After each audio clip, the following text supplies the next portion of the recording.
Yehezkiel 24, lambang kuali yang berkarat. Pada tahun ke-9 dalam bulan yang ke-10 pada tanggal 10 bulan itu datanglah firman Tuhan kepadaku.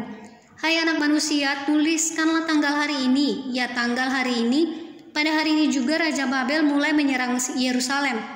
Ucapkanlah suatu perumpamaan kepada kaum pemberontak dan katakanlah kepada mereka, beginilah firman Tuhan Allah. Taruhlah kuali di atas api, taruhlah dan tuanglah juga air ke dalamnya. Taruhlah potongan daging di dalamnya, semua potongan yang baik, paha dan punggungnya, penuhilah itu dengan tulang-tulang pilihan.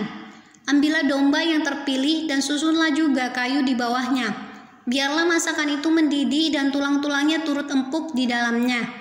Oleh sebab itu beginilah firman Tuhan Allah, celakalah kota yang penuh hutang darah, kuali yang berkarat di dalamnya, dan karatnya tidak hilang daripadanya.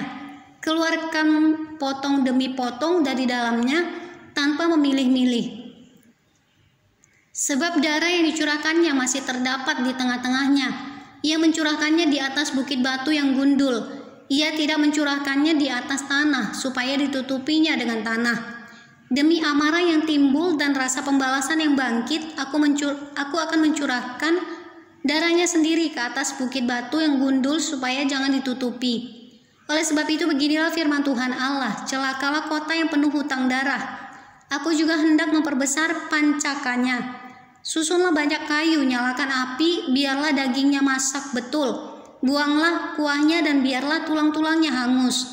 Letakkanlah periuk itu kosong di atas bara api, supaya itu dibakar dan tembaganya menjadi merah, sehingga kotorannya hancur di dalamnya dan karatnya hilang. Aku bersusah payah dengan sia-sia sebab karatnya yang tebal tidak mau hilang daripadanya. Biar dalam api, oleh karena engkau menajiskan dirimu dengan kemusuhanmu dan aku ingin mentahirkan engkau, tetapi engkau tidak menjadi tahir dari kenajisanmu, maka engkau tidak akan ditahirkan lagi sampai aku melampiaskan amarahku atasmu. Aku Tuhan yang mengatakannya, hal itu akan datang dan aku yang akan membuatnya. Aku tidak melalaikannya dan tidak merasa sayang, juga tidak menyesal. Aku akan menghakimi engkau menurut perbuatanmu. Demikianlah firman Tuhan Allah. Kematian istri Yehezkiel sebagai lambang kejatuhan Yerusalem. Kemudian datanglah firman Tuhan kepadaku, hai anak manusia, lihat, aku hendak mengambil daripadamu dia yang sangat kau cintai seperti yang kena tulah. Tetapi janganlah meratap ataupun menangis dan janganlah mengeluarkan air mata. Diam-diam saja mengeluh, jangan mengadakan ratapan kematian. Lilitkanlah destarmu dan pakailah kasutmu, jangan tutupi mukamu dan jangan makan roti perkabungan. Pada paginya aku berbicara kepada bangsa itu dan pada malamnya istriku mati. Pada pagi berikutnya aku melakukan seperti diperintahkan kepadaku. Maka bangsa itu berkata kepadaku, tidakkah engkau bersedia memberitahukan kepada kami apa artinya ini bagi kami bahwa engkau melakukan demikian? Lalu kujawab mereka, firman Tuhan sudah datang kepadaku. Katakanlah kepada kaum Israel, beginilah firman Tuhan Allah, sesungguh-sungguhnya aku akan menajiskan tempat kudusku, kekuasaanmu yang kau banggakan.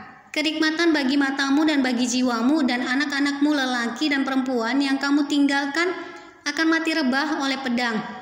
Kamu akan melakukan seperti yang kulakukan, mukamu tidak akan kamu tutupi dan roti perkabungan tidak akan kamu makan. Kepalamu pakai destar dan kepalamu pakai destar dan kakimu pakai kasut dan kamu tidak akan meratap atau menangis. Tetapi kamu akan hancur lebur dalam hukumanmu, dan kamu akan mengeluh seorang kepada yang lain. Demikianlah Yehezkiel menjadi lambang bagimu, tepat seperti yang dilakukannya kamu akan lakukan. Kalau itu sudah terjadi, maka kamu akan mengetahui bahwa akulah Tuhan Allah. Dan engkau anak manusia, bukankah begini akan terjadi? Pada hari aku mengambil dari mereka benteng mereka, perhiasan yang menggirangkan hatinya, kenikmatan matanya, dan yang dirindukan jiwanya. Anak-anak mereka lelaki dan perempuan. Pada hari itu juga akan datang seorang yang terluput membawa berita kepadamu. Pada hari itu mulutmu akan terbuka dan engkau akan berbicara kepada orang yang terluput itu, dan tidak lagi tetap bisu. Dengan demikian engkau menjadi lambang bagi mereka, dan mereka akan mengetahui bahwa Akulah Tuhan.